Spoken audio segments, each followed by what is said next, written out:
The 1963 Ferrari 250 GT L Berlinetta Lusso by Scaglietti. It can be difficult to keep all of the different Ferrari 250s straight, as the number was attached to nearly every prancing horse for a period running from the early 50s until well into the 60s.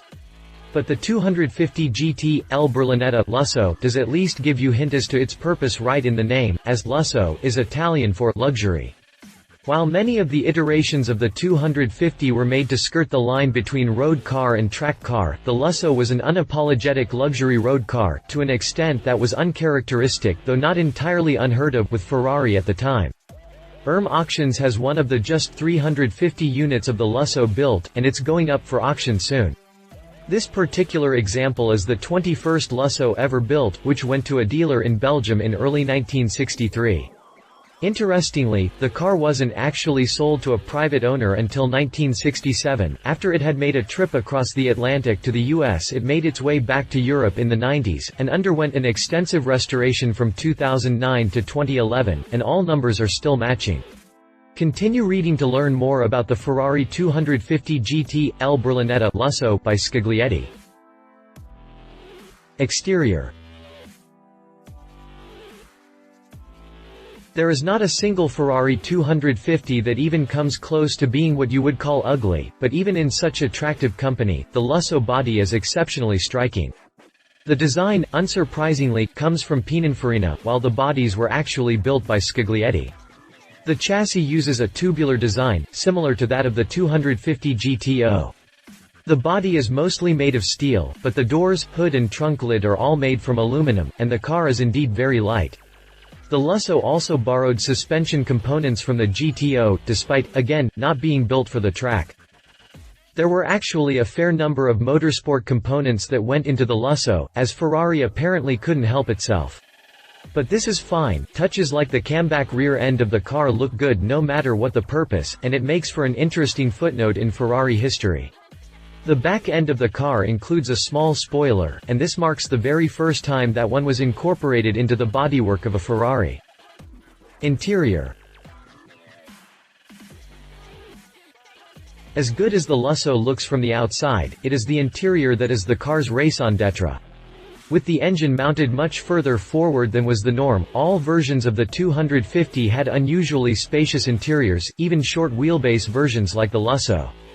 The interior isn't quite as spacious as that of the 250 GTE, which was a 2+2 version of the 250, but without the back seats, the driver and passengers still end up with more space. Not to mention, there is a bigger trunk and a parcel shelf behind the seats. This shelf, as well as pretty much every other surface in the car, is covered in high-quality quilted leather. This particular Lusso has had its interior changed a few times, but the leather has been returned to its original color and style. All of which is Ferrari Classic certified. Drivetrain. Ferrari's Colombo V12 engine is the stuff of legends, and the 250 configuration is the most legendary of all of them. The 250 in the car's name comes from the engine's unitary displacement, a common practice for Ferrari's naming scheme at the time. This means that each cylinder displaces 250 cc. For those of you who didn't feel an overwhelming need to do the math in your heads, that means the engine's total displacement is 3.0 liters.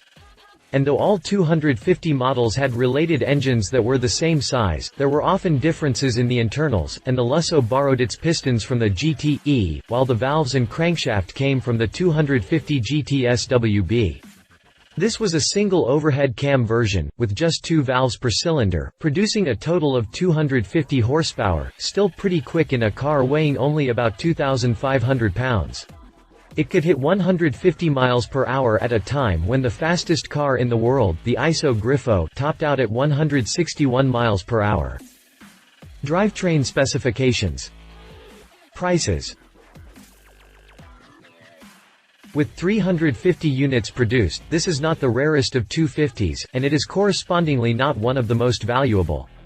But keep in mind that the most valuable 250s are among the most valuable cars in the world, so we're still talking about insane amounts of money. Auctions hasn't listed an official estimate, but for such a recent restoration and to have all the numbers matching, this probably won't go for any less than $2 million, likely topping out around $2.5 million. Even unrestored barn-find Lussos generally don't go for much less than $1.8 million.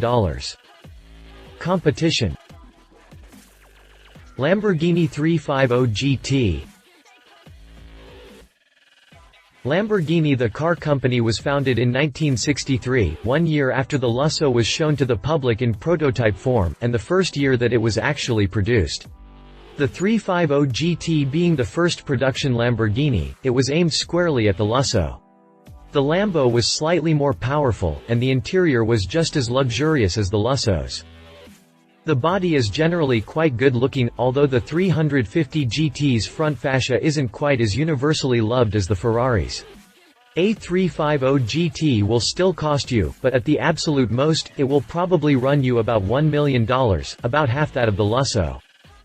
Read our full review here. ISO Griffo. Since we've already established that the Griffo was the fastest car in the world at this time, it only seems right to name it as a competitor. Moreover, the Griffo has an interesting rivalry with the 250, in that the racing version of the Griffo A3C, and the racing version of the 250, the 250 GTO, were both designed by Giotto Bizzarini.